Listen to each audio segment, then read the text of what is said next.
तो this is Aditya Joshi और इस वीडियो में मैं डिस्कस करूंगा कि एमबीबीएस अब्रॉड इनवैलिड है तो आपके पास पॉसिबल ऑप्शंस क्या है। ये बहुत अर्जेंट वीडियो है यार, इस मोमेंट में बच्चों को इसकी बहुत नीड है, तो चालू करते हैं। पहले हम बात करेंगे कौन कौन से एग्जाम आप दे सकते हो। तो कौन कौन से आप एग्जाम दे सकते हो डिपेंड करेगा दो चीज़ों में। पहली चीज़, आप कहाँ से पढ़ के आ रहे हो, ऐसा क्यों, क्योंकि आपको लाइसेंस मिल रहा है कि नहीं, उसकी बहुत बड़ी उसमें हाथ होगा। सेकेंड चीज़, आपके पास एक्सपीरियंस कितना है। ये दो चीज़ें डिटरमाइन करेंगे आप कौन सा पेपर दे सकते हो और कौन सा नहीं दे सकते हो। तो पहले बात करेंगे कौन सा पेपर आप कहाँ से दे सकते हो। अगर आपके पास लाइसेंस है तो आप 99% ऑफ पेपर दे सकते हो। अगर आपके पास एक्सपीरियंस है तो आप उन पेपर्स को स्किप करके उनसे ऊपर वाले पेपर भी दे सकते हो। इस पॉइंट को आगे समझाऊंगा, आपको समझ आ जाएगा। ये बात याद रखना जो मैंने बोली है, आगे समझ आएगी, ठीक है। अब मैं बताता हूँ क्या बात है। देखो, बहुत सारे बच्चे कंफ्यूज कर जाते हैं, भैया कौन सी कंट्री जा सकते हैं। तो आप प्लैब दे सकते हो, आप एमआरसीएस दे सकते हो, आप यूएस एमएलई दे सकते हो, यूके एमएलई जो प्लैब हो गया वो दे सकते हो, न्यूजीलैंड, ऑस्ट्रेलिया, दुबई लोग जाते हैं। बहुत सारी जगह है जहां आप जा सकते हो apart from India. That is because MBBS abroad is invalid का मतलब है इंडिया में इनवैलिड है। इसका मतलब उसकी डिग्री की मान्यता इंडिया में नहीं है लेकिन बाकी जगहों पे है। अब फिलीपींस के लिए स्पेशल केस है जो मैं लास्ट में बताऊंगा। पहले हम इन एग्जाम्स के बारे में जान लेते हैं। तो पहले आते हैं हम प्लैब के बारे में। प्लैब एक लाइसेंसिंग एग्जाम है, ये बात याद रखना। PLAB is not an exam for post graduation. ऐसा नहीं है प्लैब क्लियर करने के बाद आपकी पढ़ाई होगी, पोस्ट ग्रेजुएशन होगा। प्लैब क्लियर करने के बाद यूके वाले बोलेंगे कि हाँ भाई, you are competent and you can practise in UK. इसका मतलब ये नहीं है कि आप पोस्ट ग्रेजुएशन के लिए पढ़ सकते हो। दूसरी चीज़ ये है कि प्लैब क्लियर करने की पासिंग परसेंटेज बहुत हाई रहती है। कुछ अकाउंट्स हैं जो बोलते हैं 60%, 65% बच्चे प्लैब क्लियर कर लेते हैं। दैट इज़ ट्रू, लेकिन ये बात भी आपको याद रखनी है कि प्लैब सिर्फ क्लियर किया जाता है। प्लैब में जो स्कोर होता है उसकी कोई मान्यता नहीं होती है, ठीक है। प्लैब में टॉप मारने से कुछ नहीं होगा, ये बात दिमाग में डाल देना। सेकेंड चीज़ मैं बोलना चाहूँगा, प्लैब क्लियर करने के बाद प्रोसेस क्या होगा भैया। तो प्लैब क्लियर करने के बाद आपको 2 साल वहाँ एज एन इंटर्न काम करना पड़ेगा। That is FY1 FY2 years. ये शैडोइंग पीरियड होते हैं जब आप वहाँ डॉक्टर्स के साथ काम करते हो, डॉक्टर को शैडो करते हो, उनके पीछे चल के देखते हो कि वहाँ एक्चुअली काम चलता कैसे है, how we have to operate. No doubt आपको यहाँ पैसा मिलेगा। पैसा कितना मिलेगा आपको? पर मंथ में 2 to 2.3 लाख रुपए तक मिल सकते हैं। Of course that is taxable. अब आते हैं आगे। अब FY1 FY2 करने के बाद आप दोगे MRCS का एग्जाम। बच्चों को MRCS के एग्जाम के बारे में नहीं पता होता और this is the main exam जिसके बाद आपकी PG चालू होगी यूके में। MRCS एग्जाम आपको देना ही पड़ेगा। तो भैया MRCS एग्जाम अगर देना ही है तो प्लैब देने की क्या जरूरत है, डायरेक्ट MRCS दे सकते हो। हाँ, डायरेक्ट MRCS दे सकते हो अगर आपके पास लाइसेंस है और एक्सपीरियंस है। वो चीज़ें जो मैंने वीडियो की स्टार्टिंग में बोली थी। लाइसेंस नहीं लगता है प्लैब देने के लिए, लेकिन लाइसेंस लगता है MRCS देने के लिए। ये बात दिमाग में घुसा लो। तो अगर आप फिलीपीन से हो, ठीक है, जहां पे लाइसेंस नहीं मिल रहा है अभी, तो आपको प्लैब देना पड़ेगा। प्लैब क्लियर करो, आपको यूके का लाइसेंस मिल जाएगा जो आप अप्लाई कर सकते हो MRCS में। तो ये एक लूप होल बन जाएगा आपके लिए। अब MRCS क्लियर करने के बाद पहली बात तो MRCS है क्या, तो मेंबर ऑफ रॉयल सोसाइटी में आप आ जाओगे। मेंबर ऑफ रॉयल सोसाइटी बन जाओगे, रॉयल कॉलेजेस के मेंबर बन जाओगे। अब यहाँ पे आप MRCS क्लियर करने के बाद 4 साल पढ़ोगे, उसके बाद एक एग्जिट एग्जाम होगा, दैट इज FRCS। उसके बाद आपकी पोस्ट ग्रेजुएशन कंप्लीट हो चुकी है। आपको सर्जन बनना तो आप सर्जन बन चुके, आपको जो ब्रांच चूज करनी थी वो कर चुके हो, फिर आप इंडिया आ सकते हैं, you will be valid in India. एक बात याद रखनी है, अच्छा डिफरेंसेस यूएस एमएलई और इसमें क्या है वो बाद में बताऊंगा, पर इसका प्लस पॉइंट ये है कि यहाँ पे MRCS जो है उसमें आप चूज कर सकते हो आपको कौन सी फील्ड में जाना है। सपोज मुझे न्यूरो एनाटमी पसंद है ना, मुझे न्यूरो सर्जन बनना है, तो मैं बोलूंगा मुझे न्यूरो सर्जन बनना, फिर मैं उसके लिए कम्पीट करूंगा। MRCS के 2 पार्ट होते हैं, part A and part B। Part A theoretical होता है, पार्ट B जो होता है वो प्रैक्टिकल होता है। प्रैक्टिकल में 19 डिफरेंट स्टेशंस होते हैं जहाँ पे आपको जाके अपनी प्रैक्टिकल कॉम्पिटेंसी प्रूफ करनी पड़ती है। इसका मतलब सिर्फ थ्योरेटिकली अच्छा होने से कुछ नहीं होगा, इंटर्नशिप यहाँ जरूरी है। और तभी बोलते हैं MRCS के लिए up to 18 months of experience चाहिए, ये उनकी ऑफिशियल वेबसाइट में लिखा है। सेकेंड चीज मैं बता देता हूँ, सिर्फ एग्जाम क्लियर नहीं करना है, मैं बार बार बोल रहा हूँ। आपको एक बहुत अच्छा इंटरव्यू देना है, आपका पोर्टफोलियो बहुत अच्छा होना चाहिए, आपके पास एक्सपीरियंस होना चाहिए, आपके पास रिसर्च वर्क होना चाहिए। पोर्टफोलियो कैसे बनाना है उस पर मैं वीडियो बना दूंगा, लेकिन आपको ये बातें याद रखनी है। रेजिडेंसी इतना ईजी नहीं है। ये अब जो यूके के नए प्राइम मिनिस्टर और ये सब चीज़ें जो हैं, जो वहाँ political concerns and heated debates चल रहे हैं, उनके बाद रेजिडेंसी बहुत टफ हो गई है। यूएस में भी टफ हो गई है, यूके में भी टफ हो गई है। अब आते हैं यूएसएमएलई के एग्ज़ाम में।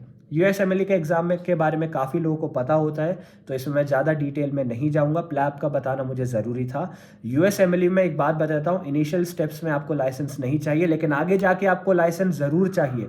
तो यहाँ भी आप वो लूप होल लगा सकते हो, दैट इज़ यूएस में यूएसएमएलई का पहला स्टेप क्लियर करो, स्टेप 2 क्लियर करो, ऐसा that is you become a registered licensed holder, registered practitioner with US government. उसके बाद आप आगे जाके उसी यूएस के लाइसेंस को वहाँ लगा दो। अब भैया ऐसा चलता है क्या? ये थ्योरेटिकली तो है, ऐसा होता है, क्योंकि कमेंट में लोग डिबेट करेंगे मेरे से, भैया ऐसा पॉसिबल नहीं है। तो मैं बताता हूँ, आज तक, अभी तक एनएमसी के रूल्स रेगुलेशंस आने से पहले तक कोई भी कंट्री इजीली लाइसेंस नहीं देती थी। बहुत कम कंट्रीज थी जो लाइसेंस देती थी, और स्पेसिफिकली फिलीपींस की बात करें तो वहाँ तो लाइसेंस मिलता ही नहीं था। तो फिलीपींस के लोग हैं, मेरे खुद के जानने वाले हैं, जिन्होंने ये प्रोसेस अपनाया है, ये पाथवे के थ्रू गए हैं, यूएसएमएलई क्रैक किया और इस समय यूएस में है। तो उन्होंने मुझे बताया, मैंने वहाँ ग्राउंड रियलिटी पता करी, मैंने ये पता किया कि एक्चुअल प्रोसेस क्या है। तो प्रोसेस यही है, आपके पास लाइसेंस नहीं है तो पहले लाइसेंस एक्वायर करो और उसको फिर पुट करो। यूएसएमएलई में भी एक यही पॉइंट मैं बोलना चाहूँगा कि यहाँ रिसर्च वर्क करना ज़रूरी है, आपका पोर्टफोलियो बहुत स्ट्रांग होना चाहिए। अनलाइक प्लैब एंड एमआरसीएस, यहाँ पे यूएसएमएलई इटसेल्फ जो एग्ज़ाम है वो बहुत टफ होता है, और यहाँ का पासिंग रेशियो थोड़ा सा कम रहता है। बहुत सारे लोग कहते हैं 59 to 60% पासिंग रेशियो रहता है यूएसएमएलई का पोस्ट ग्रेजुएशन में। इसमें एक बात बोलना चाहूँगा, ऐसे तो नीट का पासिंग रेशियो भी 70 to 90% है। आप कहोगे कैसे? मैंने ये अपने आप से डेटा नहीं बनाया, मैंने न्यूज़ में देखा है डेटा। ऐसा इसलिए क्योंकि नीट को क्लियर करने के लिए खाली 100 मार्क्स चाहिए होते हैं, 100 नंबर। क्या 100 नंबर में आपको कॉलेज मिल जाता है? नहीं, आपको कॉलेज मिलता है 600 नंबर पे। तो क्लियर करने से कुछ नहीं होगा, यूएसएमएलई क्रैक करने से कुछ नहीं होगा जब तक आप बहुत अच्छा स्कोर नहीं लाओगे, नहीं तो आपको डिजायर्ड कॉलेजेस नहीं मिलेंगे, और उनका ट्यूशन फीस ही इतनी हाई हो जाएगी कि आप सस्टेन नहीं कर पाओगे अपने आप को। बजट की बात करूं तो प्लैब एमआरसीएस जो हैं, यहाँ पे आपको प्लैब में लगेंगे 1.5 लाख के अराउंड, एमआरसीएस के लिए आपको लगेंगे 3 लाख के अराउंड, यूएसएमएलई के लिए आपको लगेंगे 20 लाख के अराउंड। इस पे डिटेल्ड वीडियो मैंने बना रखी है, वो डिस्क्रिप्शन में मिल जाएगी, वहाँ चेकआउट कर सकते हो। मैंने शायद डिफरेंसेस पे बनाई, PLAB versus MRCS versus USMLE versus next, तो वो आप देख सकते हो। अब आते हैं हम फिलीपींस वाले टॉपिक पे। तो फिलीपींस वाले टॉपिक के लिए मैं ये बोलना चाहूँगा कि एज ऑफ नाउ हमें लाइसेंस नहीं मिल रहा है, ठीक है। जो लेटेस्ट नोटिस आया इंडियन एम्बेसी इन फिलीपींस के द्वारा, जो उन्होंने अपने इंस्टाग्राम अकाउंट, अपने फेसबुक अकाउंट, हर जगह पे पोस्ट किया, उसका लिंक भी मैं आपको दे दूंगा। उसमें भी, उस पर वीडियो मैंने बनाई थी, उसमें यही बोला गया है कि not valid, that is not valid in India. तो अगर वहाँ से बच्चे छोड़ना चाह रहे हैं तो आपके पास क्या ऑप्शन रह जाता है? तो आपके लिए बेस्ट पॉसिबल ऑप्शन होगा प्लैब, एमआरसीएस या फिर यूएसएमएलई। इसके अलावा आप ऑस्ट्रेलिया, न्यूजीलैंड, इन सारी जगहों के लिए भी देख सकते हो, बट मैं ये रिकमेंड नहीं करूँगा। ऐसा इसलिए क्योंकि जो पर्सन प्लैब क्लियर कर देता है, यूके में वैलिड होता है, वो ऑटोमेटिकली इन सारी कंट्रीज़ में वैलिड हो जाता है। इसके अलावा यूके की अथॉरिटी उन सारी कंट्रीज़ में जो एक टाइम पे उनकी कॉलोनी रही है। जो पर्सन एमआरसीएस क्लियर कर देता है उसके लिए लेटरल एंट्री के थ्रू यूएस में घुसना इजी होता है, पाथवेज हैं जो यूएसएमएलई क्लियर कर देता है, उसके लिए यूके में घुसना ईजियर होता है। इन दोनों कंट्रीज़ में करने वाले दुबई और ऐसी अरब कंट्रीज़ में जाके वहाँ भी एड हॉक डॉक्टर्स की तरह काम कर लेते हैं, बहुत हाई आपको फीस वहाँ मिल जाती है। अब भैया अगर हमने पीजी बाहर कर ली तो क्या इंडिया में हम वैलिड हो जाएंगे? गोल्डन क्वेश्चन, हाँ आप वैलिड हो जाओगे। तो इन एग्ज़ाम्स को देने के लिए रिक्वायरमेंट्स क्या है वो मैं पहले ही बता चुका हूँ आपको। लाइसेंस होना प्रिफर्ड है, लाइसेंस नहीं है तो आपको लॉन्ग स्टेप से जाना पड़ेगा। प्लैब दो, एमआरसीएस दो, एफआरसीएस दो, इंडिया आओ। लाइसेंस है तो एमआरसीएस दो, एफआरसीएस दो, इंडिया आओ। यूएसएमएलई में तो आपको इनिशियल स्टेजेस में लाइसेंस पूछेंगे, वो फाइनल स्टेजेस में लाइसेंस पूछेंगे। अगर लाइसेंस नहीं है तो आपको यूएस का लाइसेंस एक्वायर करना पड़ेगा, उसके बाद ही आप प्रोसीड कर सकते हो। डिटेल में नहीं जा रहा हूँ, आई नो काफ़ी सारी चीज़ें इन एग्ज़ाम्स के बारे में मैंने अभी भी क्लियर नहीं करी हैं, क्योंकि इन एग्ज़ाम्स के बारे में आप जितना जानोगे उतना कम है। ये वीडियो चलती चली जाएगी 1-1 घंटे तक, तो आप स्पेसिफिक क्वेश्चन पूछ सकते हो मुझसे जो आप जानना चाहते हो। मैंने प्रॉमिस किया है कि सीवी कैसे बनाना है, पोर्टफोलियो कैसे बनाना है, उसमें मेरिट पॉइंट्स कैसे होते हैं, उसमें मार्क्स कैसे मिलते हैं, वो मैं आपको बताऊंगा। आइल्स में आपको कितना बैंड चाहिए होता है वो काफ़ी ज़्यादा बच्चों को पता होता है, 7 बैंड से ऊपर चाहिए होता है। फिर इन सब छोटी छोटी डिटेल्स के बारे में वीडियो ज़रूर बताऊँगा। ना एक चीज़ मैं बोल देता हूँ, preferred exam is subject to interest. इसका मतलब अगर आपको यूएसएमएलई पसंद है तो हो सकता है आपको यूएसएमएलई पसंद हो। मुझे एमआरसीएस पसंद है तो मैं एमआरसीएस का सपोर्ट करूंगा। लॉजिकली स्पीकिंग सबसे value for money is MRCS and PLAB, क्योंकि आपका इनपुट बहुत कम है और आउटपुट सबसे ज़्यादा है। पाउंड्स में कमा हो गया, डॉलर्स में इनपुट बहुत ज़्यादा है। डॉलर्स का यूएसएमएलई में इनपुट बहुत ज़्यादा है, डॉलर्स में है और 20 लाख रुपए आईएनआर लग जाएंगे। सेकंड चीज़, यूएसएमएलई को क्लियर करने के बाद आपके हाथों में नहीं होता है, सर्जन बनना बहुत टफ होता है, अवेलेबिलिटी के हिसाब से मिलेगा। हो सकता है मुझे न्यूरो सर्जन बनना होता है लेकिन मैं वहाँ अप्लाई नहीं कर सकता न्यूरो सर्जरी के लिए, मुझे इंडिविजुअल फील्ड्स में अप्लाई करना पड़ेगा $5 हर जगह दे के, और 300 से ज़्यादा फील्ड होती है। उसके बाद जहाँ पे अवेलेबिलिटी होगी मुझे वो असाइन कर दी जाएगी, मेरे हाथों में नहीं है। जबकि एमआरसीएस प्लैब में क्या है, आप खुद से बोल सकते हो कि ठीक है मुझे इस फील्ड में जाना है, बताया जाएगा इस फील्ड में ऑलरेडी इतने कंटेंडर्स हैं तो आपको उनके साथ लड़ना पड़ेगा। लास्टली, अगर कोई पर्सन इंडिया आ जाता है और इंडिया में एम्स निकाल लेता है पीजी करके, तो वो ज़्यादा बेटर है कि ये यूएसएमएलई एमआरसीएस वाला बेटर है? तो ये भी आपके इमोशनल वैल्यूज़ पे डिपेंड करेगा, आपकी वैल्यूज़ पे डिपेंड करेगा, आप किसको ज़्यादा प्रेफर करते हो डिपेंड करेगा। बट एज ऑफ नाउ मैं बता देता हूँ, रेसिडेंसी बहुत टफ हो गई है, वो गोल्डन ड्रीम जो था वो अब उतना गोल्डन नहीं रहा है। एंड लास्टली, अगर आप 2 लाख रुपए कमा रहे हो महीने के, या फिर चलो 2.5 लाख भी कमा रहे हो, और जो लोग प्लैब क्लियर करते हैं वो इतना कमा भी लेते हैं, जो एडहॉक काम करते हैं वो 3.5 टाइम्स ज़्यादा पैसा कमा लेते हैं, तो यहाँ पे क्या होगा, यहाँ पे 1 लाख तक आपको पर मंथ खर्चा आ जाएगा वहाँ रहने का। तो आपका नेट पैसा जो आप बचा पाओगे that would be somewhere around 1 lakh.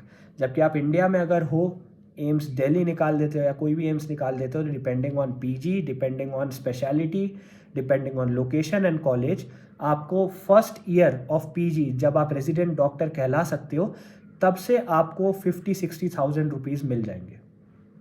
तो डिपेंड करेगा आपके लिए क्या ज़्यादा इम्पॉर्टेंट है, 20-30 हज़ार रुपये ज़्यादा कमा के बाहर रहना, या फिर 20-30 हज़ार रुपये कॉम्प्रोमाइज़ करके इंडिया में पैसे बचा के इंडिया में रहना। आने जाने का खर्चा भी होगा। मैं अगेन बोल रहा हूँ, रेजिडेंसी बहुत टफ हो गई है। मैं माइन्यूट डिटेल्स में नहीं गया हूँ इन दोनों के, वो मैं आपको बाद में बता दूंगा, या फिर इन पे सेपरेट वीडियो बना दूंगा। एक वीडियो मैं यूएसएमएलई पे बना दूंगा, एक वीडियो मैं एमआरसीएस या प्लैब पे बना दूंगा। कोई आपके पास डाउट है तो नीचे कमेंट सेक्शन या फिर मेरे इंस्टाग्राम हैंडल पे मुझसे पूछ सकते हो। I try to help you with as much as I can. Pro tip, उन बच्चों का क्या जो ऑलरेडी फिलीपींस में है और उनका एमडी स्टार्ट हो गया है, तो देखो अगर आपको इंडिया वापस आना था और आपको पता है कि अब आप वैलिड नहीं हो पा रहे हो, तो फिर आपको इंडिया वापस आ जाना चाहिए, क्योंकि अभी से भी आपकी ड्यूरेशन 7 साल हो जाएगी ऑन अ गुड डे। 8 साल लक अच्छा नहीं रहा तो। जबकि इंडिया में आप रीस्टार्ट करते हो, नेक्स्ट ईयर भी नीट देते हो तो 6.5 साल, इस साल का ड्रॉप गिन लो, नेक्स्ट ईयर नीट तो 6.5 साल। तो इंडिया में ड्यूरेशन भी बचेगी, पैसा भी बचेगा, लिविंग कंडीशंस अच्छा है, लाइसेंसिंग की कोई दिक्कत नहीं है। जो बच्चे बीएस में है फिलीपींस में, उनको तो छोड़ ही देना चाहिए। I hope this video help.